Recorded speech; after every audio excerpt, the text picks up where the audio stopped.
Our first speaker is coming up, and his name is Josh Freed. Josh Freed, the Web3 Commerce and Payments BizDev lead at Solana. He's going to be walking us through a case study about how ASICS built a loyalty program with Solana Pay. Josh is a superstar. Stanford and Yale graduate. He's worked at many of the big house names, including NBC Universal, Google, and Waze. Always focused on making an impact when it comes to digital business. In his own words, he thrives on entrepreneurial challenges, product evangelism, and building great teams. So please give him a warm welcome. Thanks, Sarah. Where are you guys going? All right, let me just get set up here. Wow, it's bright. Okay.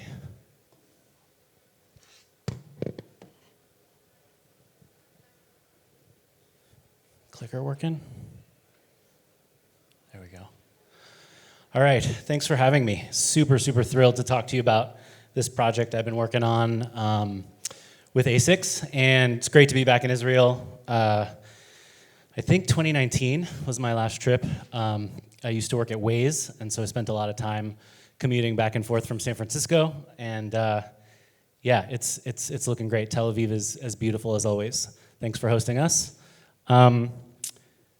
I woke up so excited to talk to you this morning, 4:30 in the morning, had nothing to do with the jet lag. So let's get to it.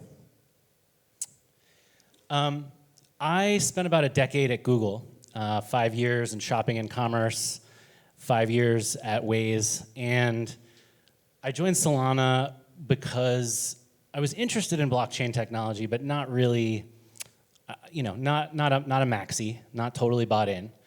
And I realized that there was I discovered Solana through some friends and realized that there was a chance to bring blockchain to the masses. And so that's why I joined Solana. It is the chain that's going to make mass adoption possible. If you Google early Solana pitches, on YouTube, there's a video with Toli, our co-founder, which is a headline at the top of his first pitch deck. It said, blockchain at NASDAQ speed. And I think that is truly going to change the way that blockchain technology becomes embedded into our lives, because speed is key, right? Making Web3 feel as fast and as seamless as Web2. So my goal here is not to cater to crypto enthusiasts, although I do love you all. But I want to ensure that people like my parents, who are in their early 70s, but are pretty techie, can enjoy products built on the blockchain. So let's get to it. Just a little bit more about Solana if you guys aren't familiar. We are a very fast, very cheap L1. Solana today is doing more daily transactions than all other chains combined. More active fee payers on Solana than any other blockchain. There's amazing throughput. So there's a AAA game on Solana called Star Atlas that's doing about 800,000, or did 800,000 transactions in 24 hours. And we're getting very decentralized. So Ethereum has something like 3,000 nodes. We're approaching Ethereum in terms of decentralization and security. So there's some key growth areas. My colleague Justin up here was talking about some of the things that are exciting him about Solana, but just to sort of give you perspective on how we think about the growth areas. DeFi, NFTs, commerce, which is my area, social and gaming are really interesting for us. Obviously, you need high throughput and low costs. DePIN is a relatively new area I'm excited about. It stands for Decentralized Physical Infrastructure Networks. And a couple examples in this space are HiveMapper, which, given my days at Waze, is really relevant. HiveMapper is it's the world's first crypto-enabled dash cam based map. So the dash cam sits in the front of your car, you drive around the world, it's sort of mapping the world, and you're earning their native honey tokens for doing that work. So it's very cool. Helium is another cool project on Solana. They just moved to Solana, actually, and that is a 5G network created by its users. So there's a simple device that you can deploy in your home or your office, and essentially networked with all the other devices, it provides miles of low-power network for coverage for billions of devices. And of course, there's a native token, the HNT token, that you can earn for running the Helium network. So just to give you a broad overview before we dive into commerce. So Solana Pay. Solana Pay is a protocol that launched in, let's go to this slide because I think this will give you a sense of where we are. Solana Pay protocol launched in February of 22. And the reason we built a merchant consumer payments protocol is given the speed and throughput and low cost on Solana, we are the ideal settlement layer for the future of how money moves around the world between merchants and consumers, P2P, between businesses, really any payments use case where you need quick settlement at very low cost. Solana is the ideal place to do that. And don't take our word for it. This is data from Circle's website. Circle uses this chart to sort of determine finality for the various chains that USDC is deployed on. And you can see that Solana settles in about half a second, 400 milliseconds, which is far below some of our competitors. So again, this is third-party Circle's website, but it's very clear that if you need a fast, quick settlement layer, we're the place to be.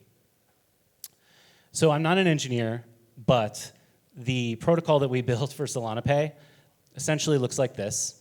And it's a handshake. It's a handshake between a merchant wallet and a consumer wallet. And more than just a handshake, it allows for a communication channel to open between merchant and consumer. So for the first time, if you're checking out with Solana Pay at the point of sale, a merchant can see what's living in your wallet. Are there NFTs? Are there discounts? Are there coupons? We'll get to an example of this with ASICS, but it's really a two-way communication channel rather than just, here's my money, give me my goods, end of story. So you can really have an interactive experience at the point of sale. Oops. Let's go here. So, as I said, in February 22, I helped write a blog post capturing what I felt was the ideal merchant-consumer scenario. And I happened to write it about someone buying new shoes. I like shoes a lot, kind of a sneakerhead. And so I wrote this thinking this is maybe a dream, maybe a couple years off. We'll get there eventually. I'm just going to read to you real quick the first couple paragraphs because I think it's super, it's interesting given what we ended up building. So a new customer walks into your store looking for the latest hot sneaker release. You have it in stock and she's thrilled. She pulls out her phone and she scans the QR code on your point of sale for a seamless transaction. The funds hit your merchant account at the speed of sending an email at near zero cost and immediately begin earning high yield interest. Before that customer leaves the store, 2 tokens appear in her digital wallet. The first is an NFT version of her new sneakers, usable in any game or virtual world she chooses. The second is an authenticated NFT receipt, which admits her into your exclusive online community of verified sneaker lovers. She's now a customer for life. So again, this was just my dream scenario. So, pie in the sky, how I would love it to be someday. So that went out into the world. And then in early May, I heard from a guy at ASICS, the shoe company, named Joe. Joe is one of about 1,000 interested people that filled out this web form that we had, just a basic, give us your information and what you're interested in doing. And I looked him up immediately, and I saw that his team was legit. They had done some things in crypto.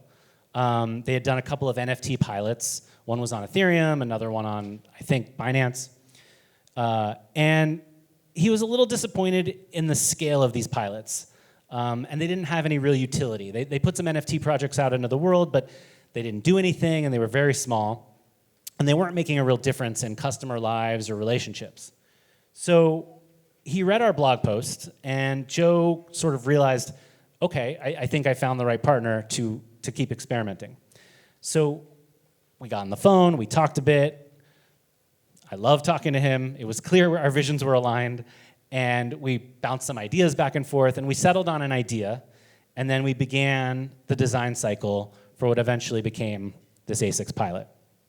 So it took about 5 months, which in, I think, my career is probably the shortest ideation to product launch I've ever experienced, even at Waze or Google.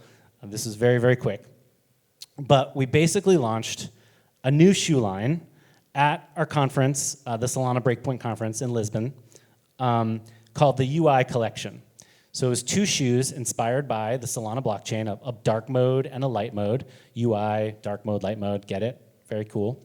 And this is a real shoe that I actually didn't wear today. I should have. That was a mistake on my presenter's part. But it was 200 USDC on Solana. You could check out via this website that we built, a microsite. And you could only use USDC. There's no credit card option, pure e-commerce, direct blockchain connection. Everybody who bought this shoe or pre-ordered this shoe received this NFT loyalty badge. This is the dark mode one that you see on the screen here. And that automatically dropped into their wallet. And they were tradable. Like, users own that badge, and they could collect more from other users that had also purchased the shoes and were listing them on Magic Eden. And we immediately planned to provide utility by working with a company called STEPN. STEPN is a move-to-earn game on Solana where the more you walk around the world, the more tokens you earn.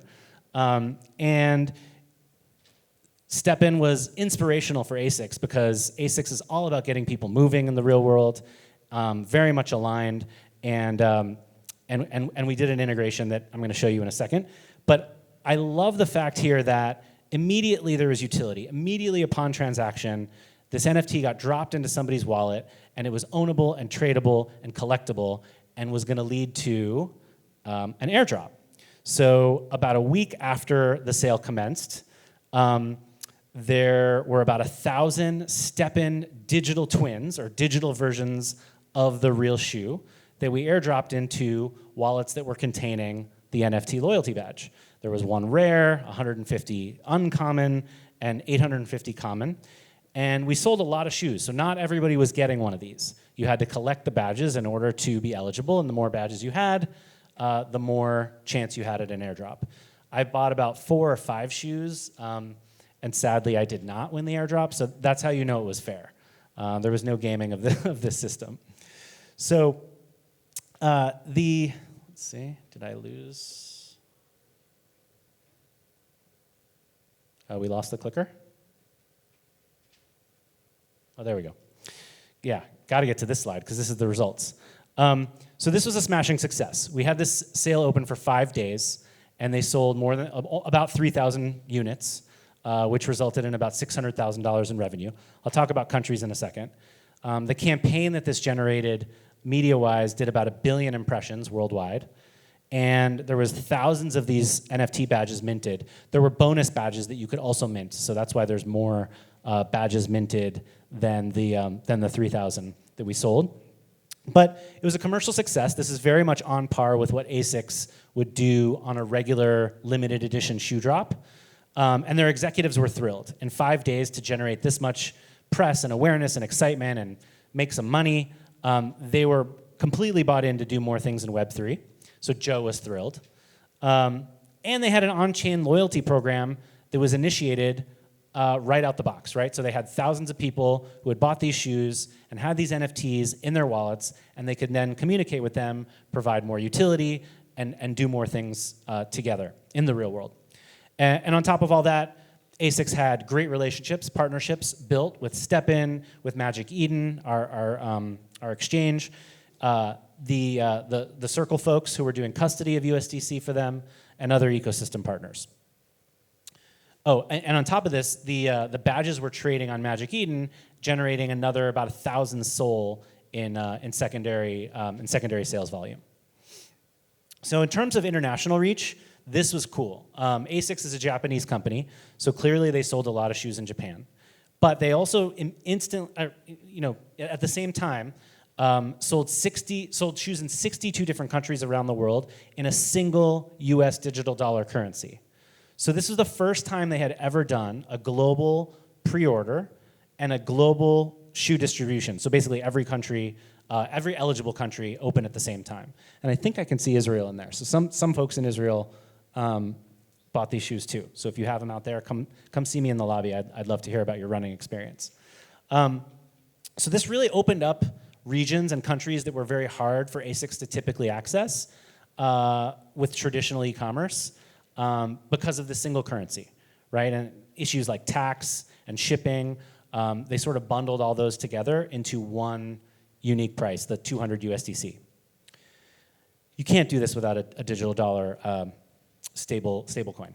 So at the end of the day, Joe came back to me and basically said, this is amazing. If a brand wants to launch a loyalty program that can scale at day one, Solana is the way to go.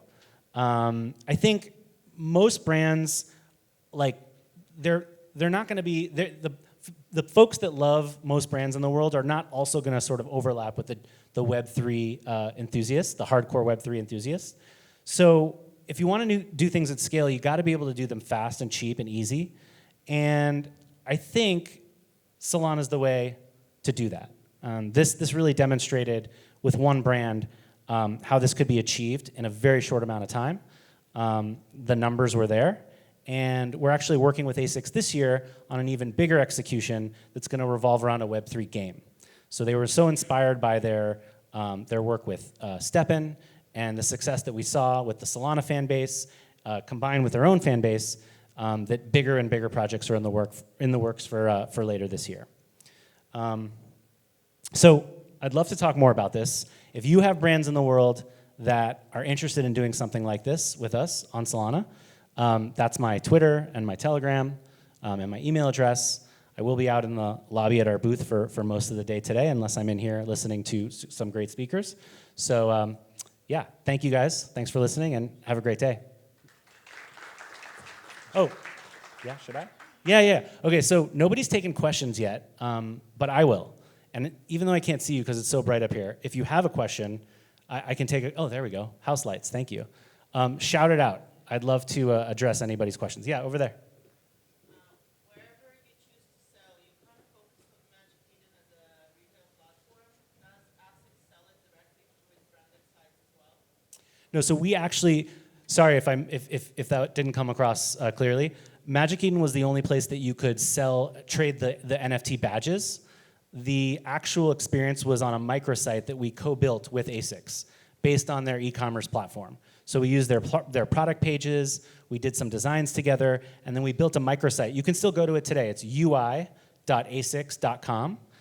You can't buy the shoes anymore, but you can see the experience, and that's where you did the pre-order. So Magic Eden was only for the resale of the badges. Yeah, up there.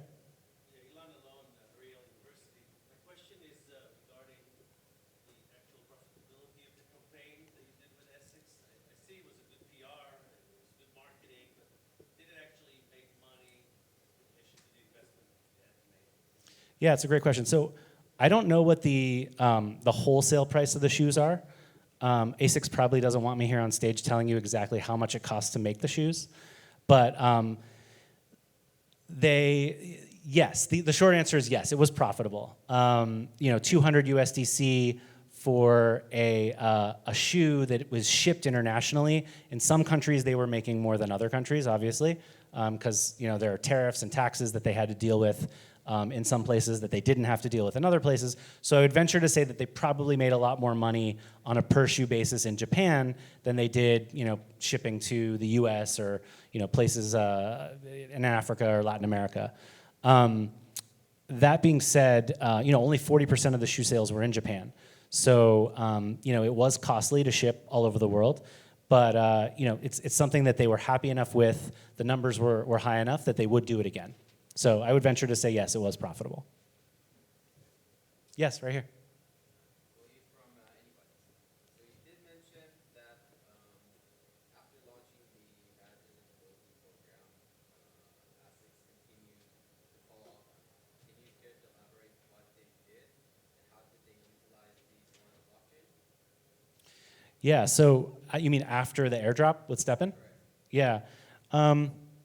So to be honest with you, there hasn't been a lot of utility past that initial airdrop. They are talking about doing some token gating, so creating some experiences, some content experiences that you can only access if you have the NFT badge in your wallet. I don't think that anything's been built yet. As is often the case with big companies, Joe and his team was reorged shortly after this campaign. So the goal was to try to use these badges across their e-commerce experience and allow you to sort of get utility if you bought anything on ASICS e-commerce. We weren't able to do that, but Joe and his team moved into like a ventures role within ASICS, and now instead of doubling down on e-commerce, we're sort of building this new gaming platform. So it's something. Plans didn't go exactly the way we wanted in terms of loyalty right off the bat, but we created a pretty strong relationship that is now leading to a further collaboration this year. Yep. Is that it?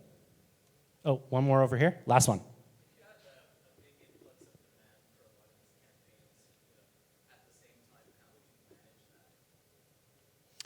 Myself, Solana?